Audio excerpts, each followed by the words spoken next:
Victor Wembanyama take over. How soon? And is it really his league to take? Chris Paul and Steph Curry, they have history, they have a future now. And the game of the night last night, how LSU beat Wake Forest. It's the legend of Tommy Tanks. And when your name is Tommy Tanks, you're already a legend. Let's go. This is like adding to the legend. This is like a legend factory where they're not only just making legends, the actual factory is made out of legends to begin with. What are you saying? Chris Paul to Golden State is where we start. Paul and Curry have history. Now they have a future and maybe how they fit together. The review of this is all over the place. Some think, well, seniors night for Golden State. This will never work. Others think maybe they're light years ahead. Basketball IQ could win here in the end. This is significant because it's a year after the Jordan Poole extension and commitment, but 8 months after the punch and how that spiraled everything out. And a move, the first move, made by new GM Mike Dunleavy Jr. days after he said he was committed to Poole. Ramona Shelburne, so great to have you here for this. Do you like this move, and what did Golden State just do to this championship window? Well, on the surface, it looks like Golden State got older, slower, and shorter. It does look like that. It looks exactly like that. But I actually like this because they also created a way for them to keep the core together. And I think what we saw last year in the playoffs is that the Warriors championship core is Steph, Klay, and Draymond. This idea of being able to hand the baton to Jordan Poole and Kuminga and James Wiseman, it's not happening. James Wiseman's not even there anymore. Jonathan Kuminga didn't get off the bench in the playoffs. And so just double down on your existing core, give Steph Curry as much time as you can and as much around him to try to win. And $30 million comes off the books next year if they don't bring Chris Paul back. And so this is a get out of jail on the Jordan Poole contract, which was already looking very Kevin late. Blackistone, you're shaking your head no.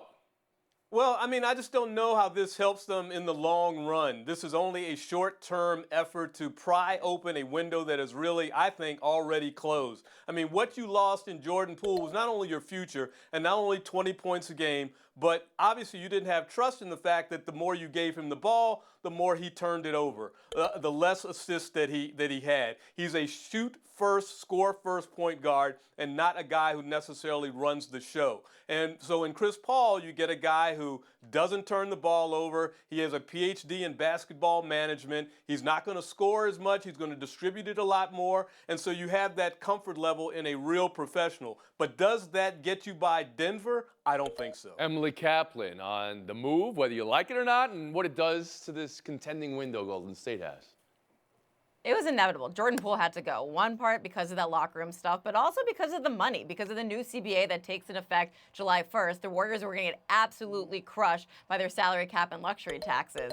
And so you bring in Chris Paul and you basically your window doesn't change because, like Ramona said, you're reaffirming these are the guys that we believe are the center of our team. And now you can bring back Draymond and you can side Klay to that extension. Now, everyone's like, how is Chris Paul going to fit in? Well, it's not Chris Paul of like 10, 15 years ago. He's different. He's a more reserved player. So you don't have to worry about, oh, can we handle all these three guys handling the ball, three guys who want to be the primary ball handler? Steve Kerr can figure that out. And the other thing about Chris Paul is he's adaptable. This is the 6th time he's been traded. He's a really likable guy. I think he's going to fit in this locker room just fine.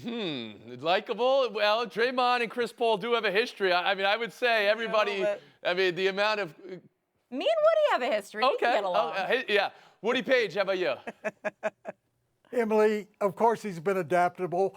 That's why it keeps being traded. They go, he didn't adapt to our system, so we're going to send him somewhere else. That's exactly what's true. going on here. And Ramona, you were half right, half wrong. On this show, when Kevin and I are on it, we get older and slower and worse.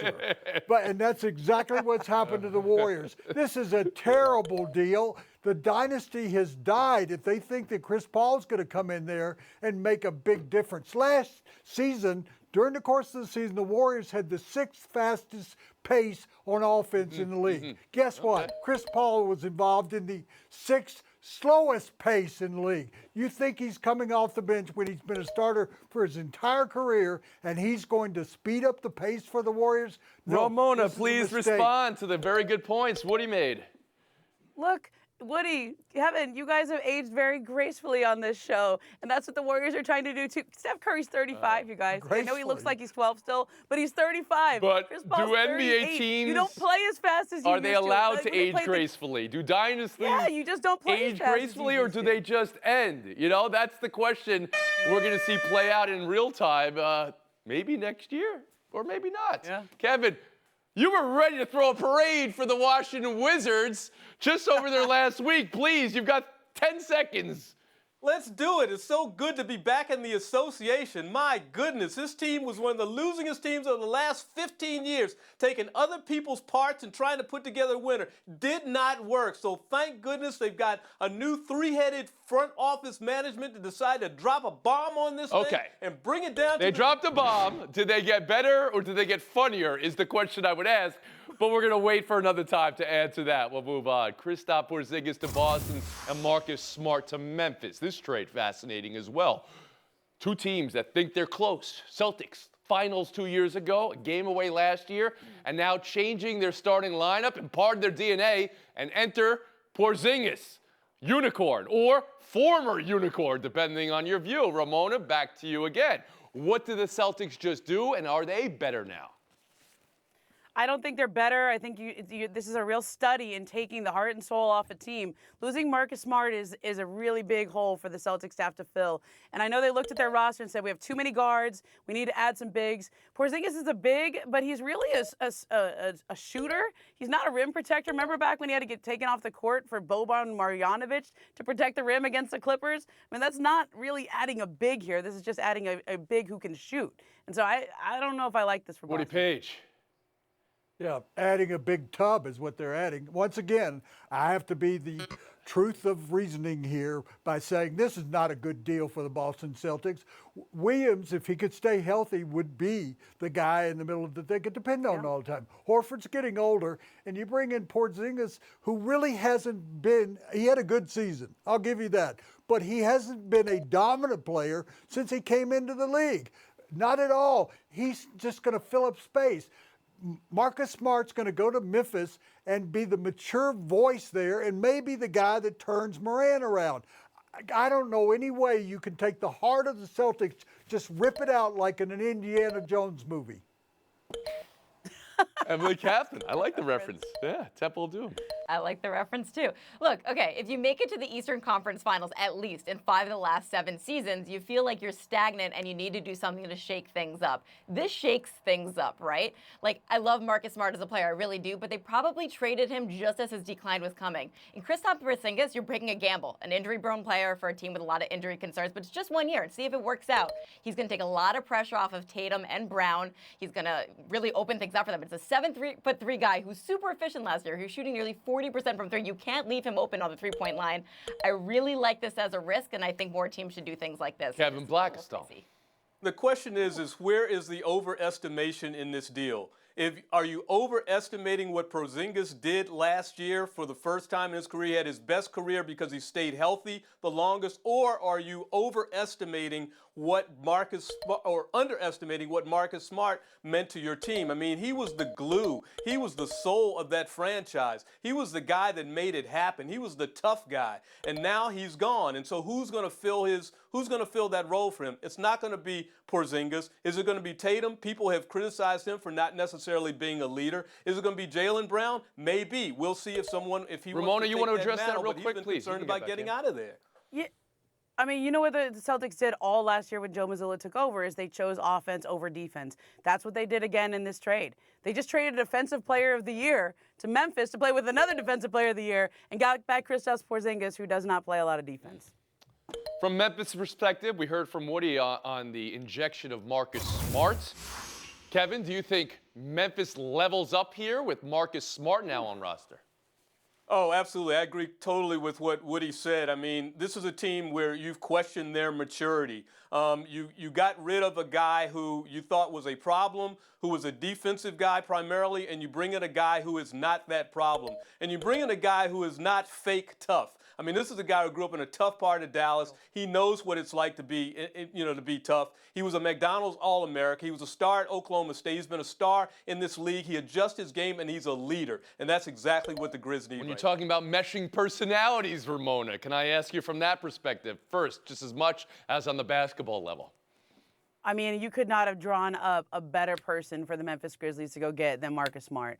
You know, I thought they were going to have to get a veteran. They're going to somebody in their late 30s to come in and put their arm around Ja Morant and say, this is how we do things here. But they just got a guy in his prime who is a former Defensive Player of the Year who will have credibility with him from day one. That was a home run for Memphis. There's our horn. We'll take a break right here. Coming up, we'll break down the draft. But let's just tease it with a little draft fashion. Are you guys still about draft fashion, or you moved on from clothes like I have? Here's my question. Would you rather trust your franchise to Grady Dick in the red sequins he said was from Wizard of Oz, or Scoot Henderson in the bejeweled suit, or Kobe Buffkin because he went shirtless under his jacket? Ramona? Ooh, I mean, I would go with Scoot on the court, but off the court, it's not often that you get an outfit that both Kim Mulkey and Prince would wear, and you did it better. Grady Dick, you're talking about. Wow. Yes. Woody, anything here? Yeah, except the players were just not in the same world as Stephen A. Smith. He looks pretty and Emily Kaplan? I can't believe I'm saying going off the board, but Wembanyama, he looks super classy, super French, and he said he wore green and that necklace because it reminded me of an alien. Imagine the confidence to say, I like aliens. Kevin Blackstone. Oh, the Twins giving some love to Warrior Boswell, one of the new leading bespoke designers in the NBA, black designer out of LA. I love Wow, seeing him. that is going deep here. News. Look at you. Woody, you referenced Indiana Jones before. You should wear a fedora. That could be a fashion move for you. You could pull off that look. We'll be back. I'll wear it Someone next wants to time. buy me some Louis Vuitton.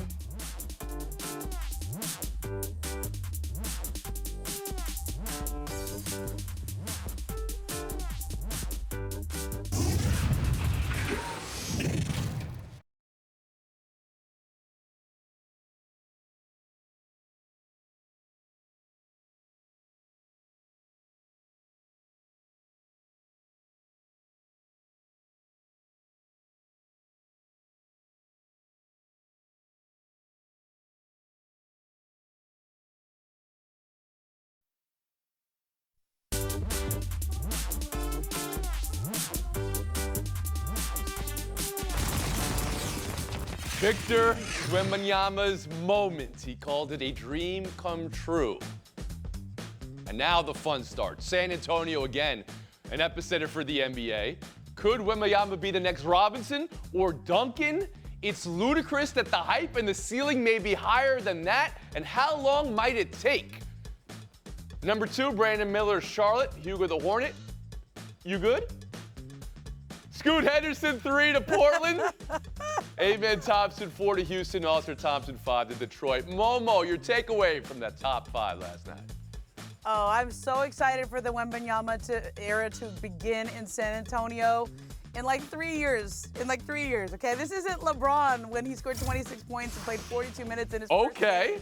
Wembanyama is 19, and he just turned 19 in January. He shot 27% from 3 this year. Like, let's pump the brakes on how soon he's going to take over. Well, that's news I could use. Because, everybody after a draft is riding on a high, and it's understandable. But for the unanswerable question, how soon? You're saying 3 years for Wembanyama to really make his name. Woody Page, I'll go to you. What do you think of that?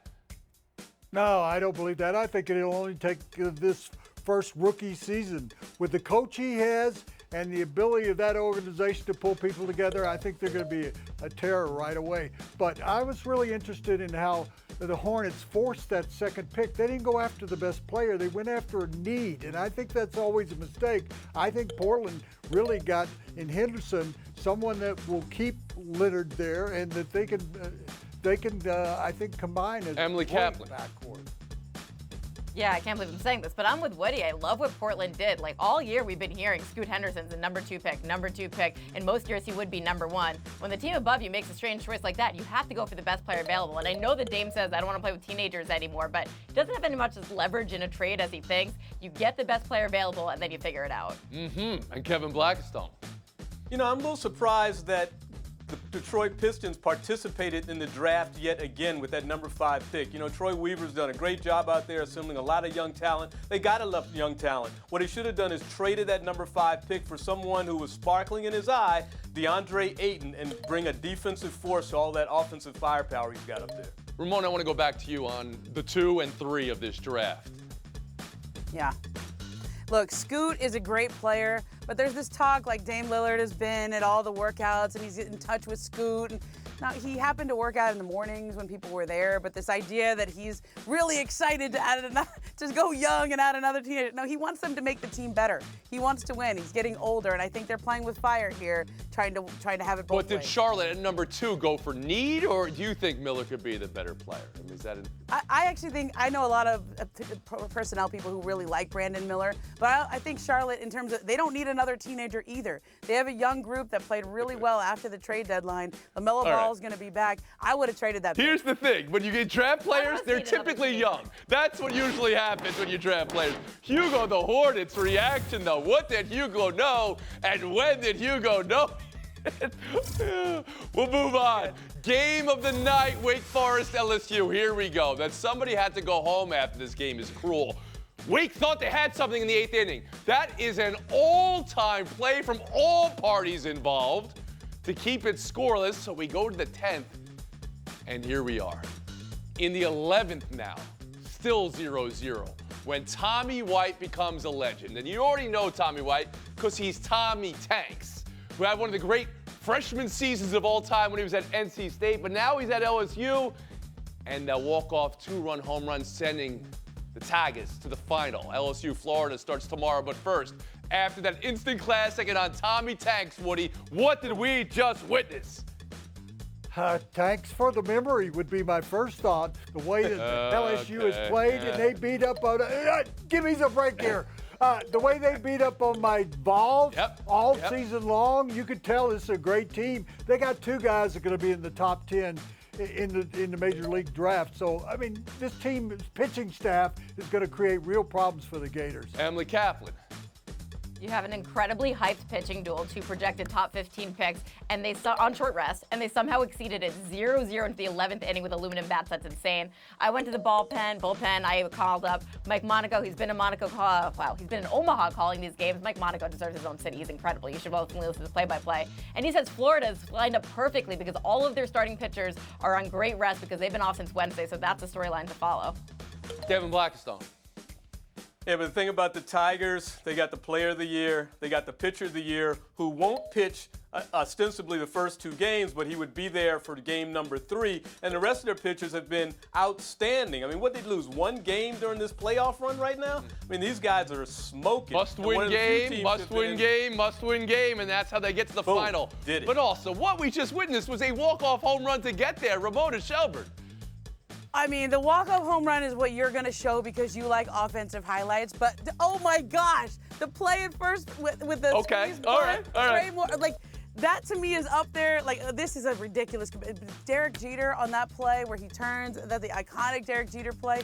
That flip is so hard off a bunt, and then the tag. All right, I'll give you LSU. points for that. Unbelievable. Tommy Tanks, though. Woo! Come on now. He's like He is Mike like the Napoli nickname. brought back to life here in the final. We'll thank Emily Kaplan and Kevin Blackstone for the time. Ramona Shelburne, Woody Page. Showdown next. Yes. Oh, yes.